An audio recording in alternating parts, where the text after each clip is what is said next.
Hello and welcome everyone. आज हम लोग देखने वाले हैं प्रश्न संग्रह 46। पर प्रश्न संग्रह 46 देखने से पहले हमें दो फॉर्मूला जो है याद रखने पड़ेंगे। पहला फॉर्मूला है, देखिए, त्रिभुज का क्षेत्रफल बराबर 1/2 गुना आधार गुना ऊंचाई। कोई भी अगर त्रिभुज बनाया जाता है ना, तो उसमें आधार यानी नीचे की लाइन होती है और उसमें क्या होती है, ऊंचाई। तो फॉर्मूला याद रखना है कि त्रिभुज का क्षेत्रफल बराबर 1/2 गुना आधार गुना ऊंचाई। समझ में आया?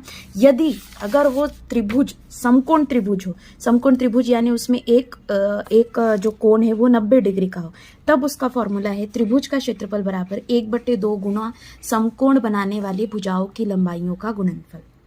समझ में आया? सेम ये फॉर्मूला देखिए, उसमें त्रिभुज के क्षेत्रफल में क्या है, 1/2 गुना आधार गुना ऊंचाई, और इसमें क्या है, 1/2 गुना समकोण बनाने वाली भुजाओं की लंबाई। अभी ये समकोण है, ठीक है। इसमें समकोण बनाने वाली भुजा कौन सी है? एक तो ये है और एक क्या है, ये। समझ में आया? इसलिए इसका फॉर्मूला क्या है, समकोण त्रिभुज का क्षेत्रफल 1/2 गुना समकोण बनाने वाली भुजाओं की लंबाइयों का गुणनफल। और दूसरा फॉर्मूला है त्रिभुज का क्षेत्रफल बराबर 1/2 गुना आधार गुना ऊंचाई। ओके, पहला प्रश्न देखते हैं। देखिए, किसी दिन दर्शिका के पृष्ठ की लंबाई 45 सेंटीमीटर तथा चौड़ाई 26 सेंटीमीटर है, तो पृष्ठ का क्षेत्रफल कितना होगा? दिन दर्शिका मतलब कैलेंडर। कैलेंडर कौन से आकार का होता है? क्या वो वर्ग आकार का होता है क्या, चारों ओर से सेम? नहीं, वो कैसा होता है, ऐसे आयत आकार का होता है। हाँ, लंबाई और चौड़ाई वाला होता है, ठीक है। तो हमें आयत का क्षेत्रफल, पृष्ठ का क्षेत्रफल निकालना है, इसलिए हमें क्या निकालना पड़ेगा, आयत का क्षेत्रफल का फॉर्मूला लगाना पड़ेगा। और आयत का क्षेत्रफल क्या होता है, लंबाई गुना चौड़ाई, ठीक है। देखिए, दिन दर्शिका की लंबाई 45 सेंटीमीटर, चौड़ाई 26 सेंटीमीटर। दिन दर्शिका कौन से आकार की होती है? आयत आकार की। कौन सा होता है? आयत। इसलिए हम पृष्ठफल ज्ञात करने के लिए सूत्र भी किसका लगाएंगे? आयत का। आयत का क्षेत्रफल। क्षेत्रफल का फॉर्मूला क्या है आयत के? देखा हमने पिछले वीडियो में, लंबाई गुना चौड़ाई। क्या है? लंबाई गुना चौड़ाई। लंबाई कितनी है? 45। चौड़ाई कितनी है? 26। गुना कीजिए, कितना उत्तर आएगा कि निकालिए, 1170। और इकाई क्या होगी इसकी? वर्ग सेमी है, इसलिए इकाई क्या होगी? वर्ग सेमी। ओके, अगला प्रश्न, ये पहले का उत्तर, दिन दर्शिका के पृष्ठ का क्षेत्रफल 1170 वर्ग सेमी होगा। ओके, अगला प्रश्न, किसी त्रिभुज की ऊंचाई 3.6 सेंटीमीटर तथा आधार 4.8 सेंटीमीटर है, तो त्रिभुज का क्षेत्रफल ज्ञात करो।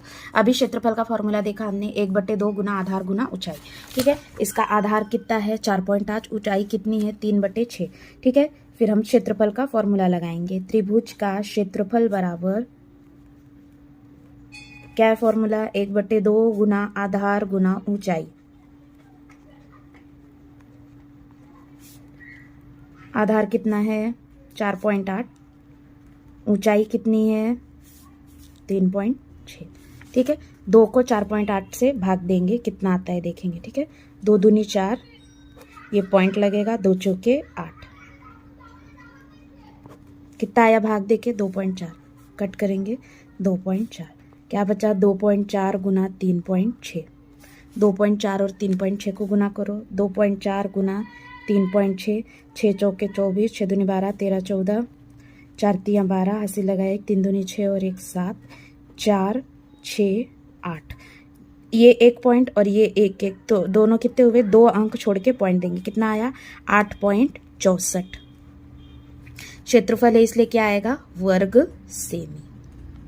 परिमियता सिर्फ सेमी आता, पर क्षेत्रफल है इसलिए क्या आएगा? वर्ग सेमी। यह है दूसरे का उत्तर। यह है दूसरे का उत्तर। ओके, अगला प्रश्न, किसी आयताकार भूखंड की लंबाई 75.5 मीटर और चौड़ाई 30.5 मीटर है, तो 1000 रुपये प्रति वर्ग मीटर की दर से उस भूखंड का मूल्य कितना होगा? अभी ये डेली लाइफ के एग्जाम्पल है कि अगर आपको कभी कोई खेत लेना है या जमीन लेनी है, तो उसका आप देखेंगे ना, स्क्वायर फीट। स्क्वायर फीट मतलब क्या होता है? वर्ग फीट के हिसाब से माप दिया रहता है। जैसे आप घर लेने जाएंगे तो बोलेंगे 860 स्क्वायर फीट का फ्लैट है, ये है वो है। तो आपको ये क्या है? डेली लाइफ का एग्जाम्पल है। तो इसे कैसे हल करेंगे? सेम, उसे हमें क्या निकालना है? भूखंड का मूल्य निकालना है। अगर समझ लो ये भूखंड है, तो हमें उसका परिमिति निकालना पड़ेगा कि क्षेत्रफल। आप घर के अंदर रहेंगे ना, बाउंड्री पे थोड़ी ना रहेंगे, इसलिए अंदर मतलब क्या होता है क्षेत्रफल, और बाउंड्री निकालो मतलब क्या होता है परिमिति। तो हमें यहाँ पे क्या निकालना पड़ेगा, आयताकार भूखंड का क्षेत्रफल निकालना पड़ेगा। क्या निकालना पड़ेगा, क्षेत्रफल। सबसे पहले हम इसका क्षेत्रफल निकालेंगे, फिर जो क्षेत्रफल आएगा उसको किससे गुणा करेंगे, 1000 से, क्योंकि 1 मीटर में अगर एक मीटर 1000 रुपए का है तो बाकी का मीटर कितना होगा, 1000 से गुणा करने पर हमें मिल जाएगा। ठीक है, देखिए लंबाई है 75.5 मीटर, चौड़ाई है 30.5 मीटर। आयताकार भूखंड का क्षेत्रफल, आयत होने की वजह से क्षेत्रफल क्या आएगा, लंबाई गुना चौड़ाई। ठीक है, लंबाई कितनी है 75.5 और चौड़ाई कितनी है 30.5। गुना करिए, और गुना करने के बाद कितने अंक छोड़ के पॉइंट देंगे, ये 1 और ये 1, यानी 2 अंक छोड़ के पॉइंट देंगे। ठीक है, 75.5 गुना 30.5 कैसे गुना करेंगे, एक बार ये भी देख लीजिए। पहले 5 से गुना करेंगे, 5 25, 25 26 27, 7 5 35 और ये 37। ठीक है, जीरो वाला जीरो। 3 से करेंगे, 5 3 15, हंसे लगा 1, 5 3 15 और 1 16, हंसे लगा 1, 7 3 21 और 22। ठीक है, ये 5 7 7 5 12, 6 3 9 और 1 10, 3 2, 2 अंक छोड़ के पॉइंट देंगे। कितना आया, 2302.75। कितना आया क्षेत्रफल, 2302.75। 2302.75 वर्ग मीटर आएगा, क्योंकि यहाँ पे इकाई क्या है, मीटर, इसलिए क्या आएगा, वर्ग मीटर। पर यहाँ पे प्रॉब्लम्स खत्म हो गया क्या, प्रॉब्लम खत्म हो गया क्या, नहीं, क्योंकि उन्होंने क्या पूछा है कि 1000 रुपये प्रति मीटर के दर से उसका मूल्य कितना होगा। तो मैंने बताया था 1000 रुपये के लिए क्या करना पड़ेगा, आपको क्षेत्रफल को 1000 से गुणा करना पड़ेगा। ठीक है, कैसे लिखेंगे देखिए, 1000 रुपये प्रति वर्ग मीटर की दर से 2302.75 वर्ग मीटर भूखंड का मूल्य कितना आएगा, 2302, जो हमारा क्षेत्रफल आया है उसको गुना किससे करेंगे, 1000 से। अब 1000 से गुना करना यानी क्या, इसको वैसे का वैसा ही लिख लेना। ठीक है, और गुना 1000 करेंगे मतलब ये 3 जीरो आएंगे, 1 2 3। ठीक है, ये इसके 3 जीरो इसके आगे आ जाएंगे, ये संख्या लिख लेंगे, उसके 3 जीरो आगे जाएंगे। अभी पॉइंट कितना देना, अंक को छोड़ के देना है, 2 अंक को, तो 2 अंक को छोड़ के पॉइंट दीजिए। कितना आया, ये आया उत्तर, इकाई दहाई सैकड़ा हजार 10,000 लाख। क्या आएगा उत्तर, 23,200,750 रुपये मूल्य आएगा। ओके, भूखंड का मूल्य 23,02,750 रुपये होगा। ओके, अगला प्रश्न देखते हैं। प्रश्न देखिए, किसी आयताकार सभागृह की लंबाई 12 मीटर और चौड़ाई 6 मीटर है, तो उस सभागृह में 30 सेंटीमीटर, अभी इसमें प्रश्न पढ़ते ही आपको दिख रहा है इधर मीटर है और इधर क्या है, सेंटीमीटर है। एक काम कीजिए, या तो इसको सेंटीमीटर को मीटर में कर लीजिए या इस मीटर को सेंटीमीटर में कर लीजिए, जो आपको सही लगे वो करना है। तो 30 सेंटीमीटर भुजा वाली वर्गाकार फर्शियाँ लगानी है, तो उस सभागृह में कुल कितनी फर्शियाँ लगेंगी, और यदि 15 सेंटीमीटर भुजा वाली फर्शी लगानी है तो कुल कितनी फर्शियाँ लगेंगी। अभी इसमें याद रखो, फर्शी के लिए मैंने आपको स्कॉलरशिप वालों को जो हल प्रश्न है वो हल कराए थे, उसमें बताया गया था कि फर्शियों की संख्या बराबर क्या सूत्र होता है, फर्शियों की संख्या बराबर लगाने वाला क्षेत्रफल बटे एक फर्शी का क्षेत्रफल, ये होता है उसका फॉर्मूला। तो आपको क्या करना है, सेंटीमीटर को मीटर में करेंगे या मीटर को सेंटीमीटर में करेंगे। हम लोग मीटर को सेंटीमीटर में करते हैं क्योंकि वो ज़्यादा आसान है। सेंटीमीटर को मीटर में करने के लिए हमें भागे 100 करना पड़ेगा, पर मीटर को सेंटीमीटर करने के लिए हमें गुना 100 करना पड़ेगा। ठीक है, आयताकार सभागृह की लंबाई लिख ली है 12 मीटर। 12 मीटर को कितने से गुना करना पड़ेगा, सेंटीमीटर करने के लिए 100 से। कितना आएगा, 1200 सेंटीमीटर लंबाई। ठीक है, लंबाई कितनी आई, 1200 सेंटीमीटर। सेम चौड़ाई को भी, चौड़ाई 6 मीटर गुना 100 करेंगे तो क्या हो जाएगा, 600 सेंटीमीटर। क्या हो जाएगा, 600 सेंटीमीटर। अभी सबसे पहले हमें क्या करना पड़ेगा, आयताकार, क्योंकि उन्होंने क्या बोला है, फर्शियों की संख्या। फर्शियों की संख्या निकालने के लिए हमें क्या करना पड़ेगा, वो सभागृह का क्षेत्रफल निकालना पड़ेगा पहले। तो सभागृह का क्षेत्रफल आयत है, इसलिए क्या आएगा, लंबाई गुना चौड़ाई। आयताकार सभागृह का क्षेत्रफल बराबर लंबाई गुना चौड़ाई। ठीक है, अब अगला देखिए, लंबाई कितनी है 1200, चौड़ाई कितनी है 600, गुना कीजिए 12 छक 72, और इसके ये 2 जीरो और इसके ये 2 जीरो। ठीक है, उसके बाद फॉर्मूला क्या मैंने बताया, फर्शियों की संख्या बराबर जो सभागृह का क्षेत्रफल है, जहां फर्शी लगानी है वो, बटे एक फर्शी का क्षेत्रफल। तो उन्होंने पहले कितने सेंटीमीटर की फर्शी बताई है, 30 सेंटीमीटर। ठीक है, तो 30 सेंटीमीटर की फर्शी का क्षेत्रफल। अभी फर्शी का आकार क्या होगा? हाँ, उन्होंने आकार दिया हुआ है, देखो वर्ग। क्या है आकार उसका? वर्ग। और वर्ग का क्षेत्रफल क्या होता है? बताइए, वर्ग का क्षेत्रफल क्या होता है? भुजा गुना भुजा। क्या होता है? भुजा गुना भुजा। कितनी भुजा है? 30 सेमी। 30 गुना 30 कितना आएगा? 900। 900 वर्ग सेमी कितना आएगा? 900 वर्ग सेमी। ये ऊपर भी आएगा वर्ग सेमी। ठीक है, तो अब बताइए फर्शियों की संख्या। ये फॉर्मूला याद रखना है, स्कॉलरशिप में भी आता है। फर्शियों की संख्या बराबर फर्शी लगाने वाली जगह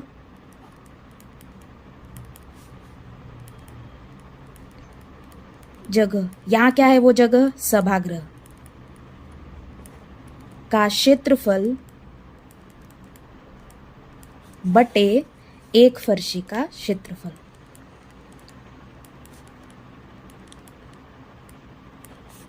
देखो फर्शी लगाने की जगह का क्षेत्रफल कितना आया है? ये ऊपर का 7,20,000 बटे एक फर्शी का क्षेत्रफल कितना आया है? 900। ये 2 जीरो कट गया, 9 एकम 9, 72 कितना आया? 800। कितनी फर्शियां लगेंगी? 30 सेंटीमीटर वाली कितनी फर्शियां लगेंगी? 800। सेम क्या निकालनी है? 15 सेंटीमीटर वाली। सेम फिर हम क्या करेंगे? 15 सेंटीमीटर फर्शी का क्षेत्रफल निकालेंगे और फिर यही फॉर्मूला लगाएंगे। मैं डायरेक्ट लिख के दे रही हूँ, आपको समझ में आ गया है। ऐसा होगा, देखिए 30 सेंटीमीटर वाली फर्शियों की संख्या। 15 सेंटीमीटर का भी मैं लिख के देती हूँ, एक्सप्लेन नहीं करूंगी, वो समझ में आ गया है। सेम है, 15 सेंटीमीटर फर्शी का क्षेत्रफल निकालना है। यही वाला क्षेत्रफल रहेगा ऊपर, और नीचे क्या आएगा? एक फर्शी का क्षेत्रफल और उत्तर। 15 सेंटीमीटर फर्शी का क्षेत्रफल कितना आएगा? भुजा गुना भुजा, 15 गुना 15 कितना आता है? 225 वर्ग सेमी। अभी हम संख्या निकालेंगे। फॉर्मूला आएगा, देखो 15 सेंटीमीटर वाली फर्शी की संख्या बराबर सभागृह का क्षेत्रफल बटे एक फर्शी का क्षेत्रफल। सभागृह का क्षेत्रफल 7,20,000 आया था, बटे एक फर्शी का क्षेत्रफल कितना आया है? 225। ठीक है, कट कीजिए 225 को 720 से, इसको कट करेंगे 25 से।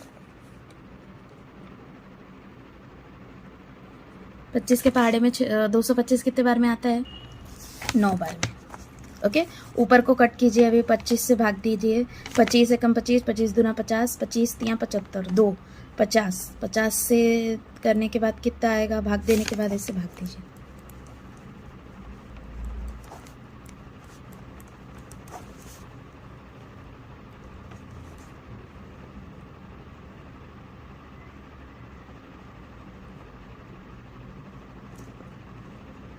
जीरो। 220, हाँ कितने बार में आता है? 220 8 बार में, सॉरी 8 बार में आता है 200। ठीक है, ये 20 बचा और ये आगे वाला जीरो लेंगे। ये वाला जीरो ले चुके हैं, ये आगे वाला जीरो लेंगे। 25 चौक 100, 25 छंग 25 पचे 125, 25 छक 200, 2860। सॉरी 25 अट्ठे ही आएगा इधर 200। कितना आया काट के? 2880। 2880। ठीक है, 2880 बटे 9। 9 से भाग दीजिए, 9 तियां 27, 9 दूनी 18। टोटल कितनी फर्शियाँ लगेंगी? 320 फर्शियाँ। कितने सेंटीमीटर वाली? 15 सेंटीमीटर वाली। सॉरी मैंने ये वाले जीरो को नहीं लिया था ऊपर, भाग देने पर आएगा 28,800। 28,800 फिर भाग देने पे आएगा 3200। कितना आएगा? 3200। तो कितनी फर्शियाँ लगेंगी 15 सेंटीमीटर वाली? 3200। आखिरी प्रश्न देखिए, संलग्न आकृति के माप के अनुसार बगीचे की परिमिति, ये बगीचा, इसकी परिमिति और क्षेत्रफल निकालना है। परिमिति मतलब क्या होता है? सभी भुजाओं का योग। अगर ये 13 है, ये 13 है, ये 13 है, तो ये भी 13 होगा, ये भी 13 होगा, क्योंकि देखो सबको सिंगल सिंगल लाइन दिया है, मतलब सबका माप क्या होगा? 13। तो 13 कितनी बार आएगा? 13 कितनी बार जोड़ना पड़ेगा? देख लो, 1 2 3 4 5 6 7 8 9 10 11 12। टोटल कितनी बार जोड़ना पड़ेगा? 12 बार 13 को जोड़ना पड़ेगा। देखिए बगीचे की परिमिति बराबर सभी भुजाओं का योग, 13 बार 12 को जोड़ेंगे, उत्तर आएगा 156। 156 क्या? मीटर। 156 क्या? मीटर। वर्ग आएगा क्या? नहीं, क्योंकि हमने परिमिति निकाली। अब हमें क्या निकालना है? इसका क्षेत्रफल भी निकालना है, बगीचे का क्षेत्रफल। अभी बगीचे की आकृति को तुम ध्यान से देखोगे ना, तो अगर मैंने ये एक लाइन यहाँ पे खींच दी, ये लाइन यहाँ पे खींच दी, ये लाइन यहाँ पे खींच दी और ये लाइन यहाँ पे खींच दी, तो ये क्या बन रहा है? वर्ग बन रहे हैं। टोटल कितने वर्ग बन रहे हैं? 1 2 3 4 5। टोटल कितने वर्ग बन रहे हैं? 5। और वर्ग का क्षेत्रफल आपको पता है क्या है? वर्ग का क्षेत्रफल भुजा गुना भुजा। ठीक है, तो बगीचे का क्षेत्रफल क्या आएगा? भुजा गुना भुजा। बट ये सिर्फ एक वर्ग का क्षेत्रफल है, ऐसे टोटल कितने वर्ग है इसमें? 5। इसलिए आपको ये जो फॉर्मूला है इसको कितने से गुना करना पड़ेगा? 5 से। क्यों? क्योंकि यहाँ पे टोटल कितने वर्ग बन रहे हैं? 5। देखो ऐसी लाइन खींचने पे कितने बन रहे हैं? 1 2 3 4 5। और हमें पूरे का क्षेत्रफल निकालना है ना, वर्ग है इसलिए वर्ग का क्षेत्रफल का फॉर्मूला लगाया भुजा गुना भुजा। और टोटल कितने वर्ग है? 5, इसलिए 5 गुना भुजा गुना भुजा। 5 गुना भुजा कितनी है इसकी? एक भुजा कितनी है? 13। 13 गुना 13, 5 गुना 169। आंसर आएगा 9 5 45, 6 5 30, 4 34, 5 1 5 3 8, 845 वर्ग मीटर। कितना आएगा? 845 वर्ग मीटर। समझा ना ये क्षेत्रफल का? पहले तो वर्ग है इसलिए भुजा गुना भुजा, पर टोटल कितने वर्ग बन रहे हैं? टोटल 5, इसलिए क्या किया? इससे 5 से गुना किया। ये आपका आखिरी वाला उत्तर। यह है पहले का उत्तर, दूसरे का उत्तर, तीसरे का उत्तर, आधा इधर आधा इधर, चौथे का उत्तर,